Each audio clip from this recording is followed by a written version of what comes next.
नानार्थ वर्ग। अग्निदेव कहते हैं, नाक शब्द आकाश और स्वर्ग के अर्थ में तथा लोक शब्द संसार जन समुदाय के अर्थ में आता है। श्लोक शब्द अनुस्पुष्ट छंद और सुयश अर्थ में तथा सायक शब्द बाण और तलवार के अर्थ में प्रयुक्त होता है। आनक, पटह और भेरी ये एक दूसरे के पर्याय हैं। कलंक शब्द चिन्ह तथा अपवाद का वाचक है। क शब्द यदि पुल्लिंग में हो तो वायु, ब्रह्मा और सूर्य का तथा नपुंसक में हो तो मस्तक और जल का बोधक होता है।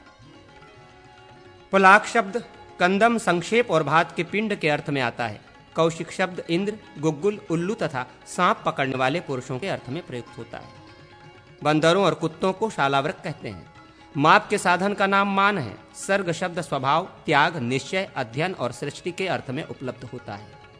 योग शब्द कवच धारण, साम आदि उपायों के प्रयोग, ध्यान, संगति, संयोग और युक्ति अर्थ का बोधक होता है।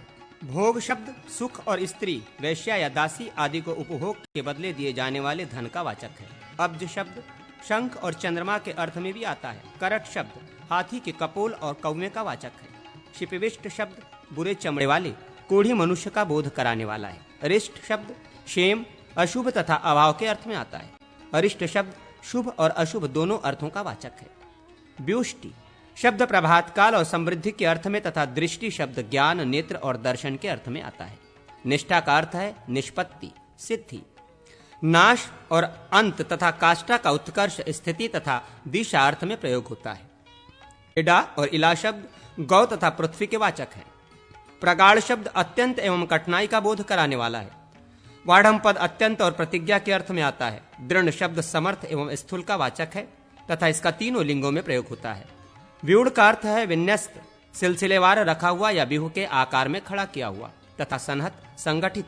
कृष्ण शब्द व्यास, अर्जुन तथा भगवान विष्णु के अर्थ में आता है।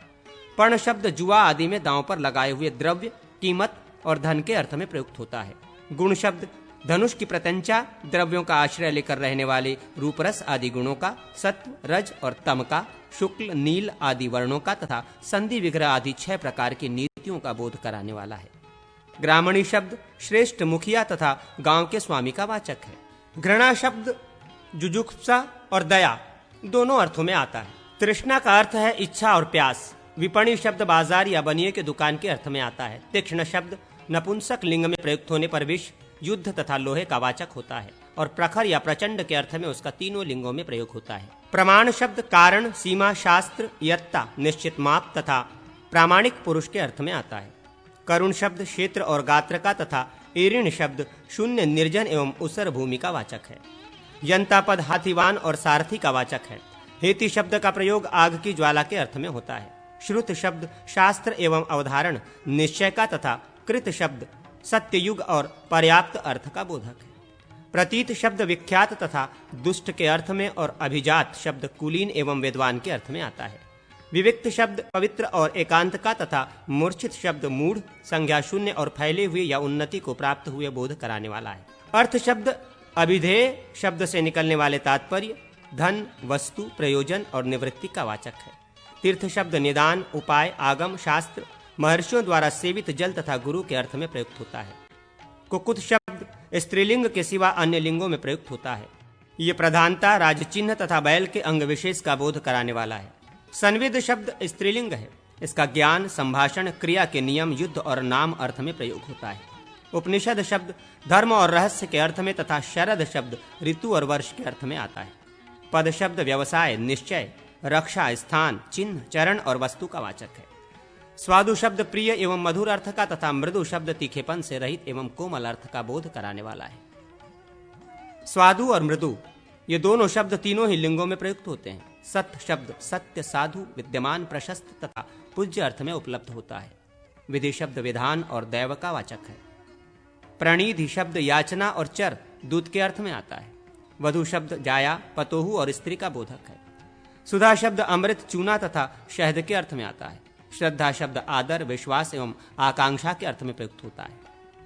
सुमुद्ध शब्द अपने को पंडित मानने वाले और घमंडी के अर्थ में आता है। ब्रह्मबंधु शब्द का प्रयोग ब्राह्मण की अवज्ञा में प्रयुक्त होता है। भानु शब्द किरण और सूर्य दोनों अर्थों में प्रयुक्त होता है। ग्रावन शब्द का अभिप्राय पहाड़ और पत्थर दोनों से है। प्रज्ञन शब्द मूर्ख और नीच के अर्थ में आता है। शिखरिन शब्द का अर्थ वृक्ष और पर्वत तथा तनु शब्द का अर्थ शरीर और त्वचा छाल से है। आत्मन शब्द यत्न, धृति, बुद्धि, स्वभाव, ब्रह्म और शरीर के अर्थ में भी आता है। उत्थान शब्द पुरुषार्थ और तंत्र के तथा व्युत्थान शब्द विरोध में खड़े होने के अर्थ का बोधक है। निर्यातन शब्द बैर का बदला लेने, दान देने तथा धरोहर लौटाने के अर्थ में भी आता है। व्यसन शब्द विपत्ति, अधःपतन तथा काम क्रोध से उत्पन्न होने वाले दोषों का बोध कराने वाला है। शिकार, जुआ, दिन में सोना, दूसरों की निंदा करना, स्त्रियों में आसक्त होना, मदिरा पीना, नाचना, गाना, बाजा बजाना तथा व्यर्थ घूमना, ये काम से उत्पन्न होने वाले 10 दोषों का समुदाय है। चुगली, दुस्साहस, द्रोह, ईर्ष्या, दोष दर्शन, अर्थ दूषण, वाणी की कठोरता तथा दंड की कठोरता, ये क्रोध से उत्पन्न होने वाले 8 दोषों का समूह है। कौपिन शब्द नहीं करने योग्य खोटे कर्म तथा गुप्त स्थान का वाचक है। मैथुन शब्द संगति तथा रति के अर्थ में आता है। प्रधान कहते हैं परमार्थ बुद्धि को तथा प्रज्ञान शब्द बुद्धि एवं चिन्ह पहचान का वाचक है।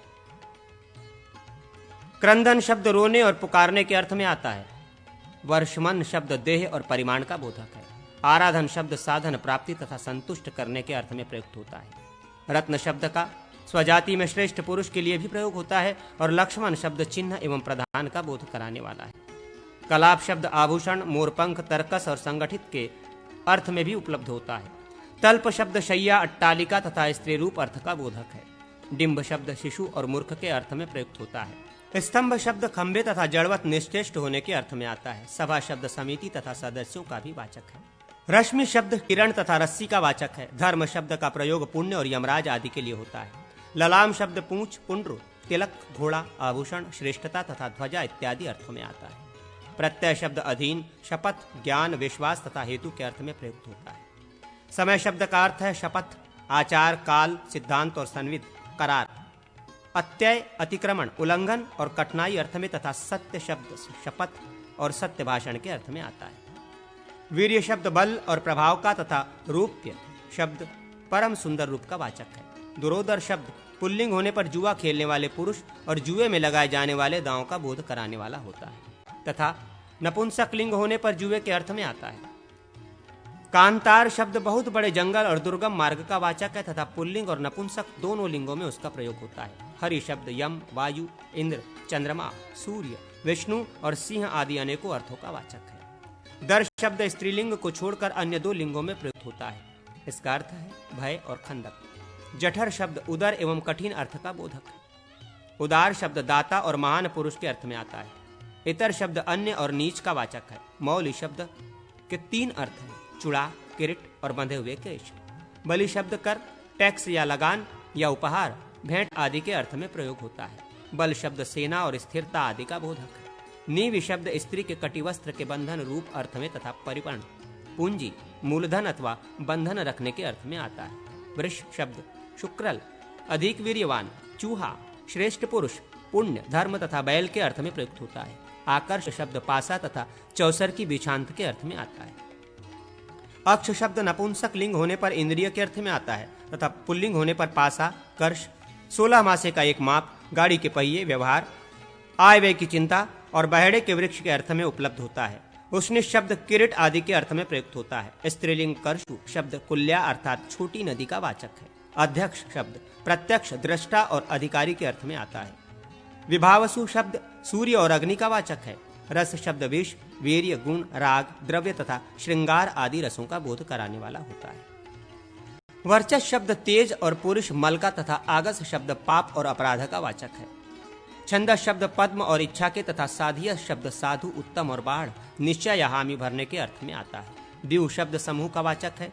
अहि शब्द व्रतासुर के अर्थ में भी आता है तथा तपोमह शब्द अग्नि, चंद्रमा एवं सूर्य का बोध कराने वाला है।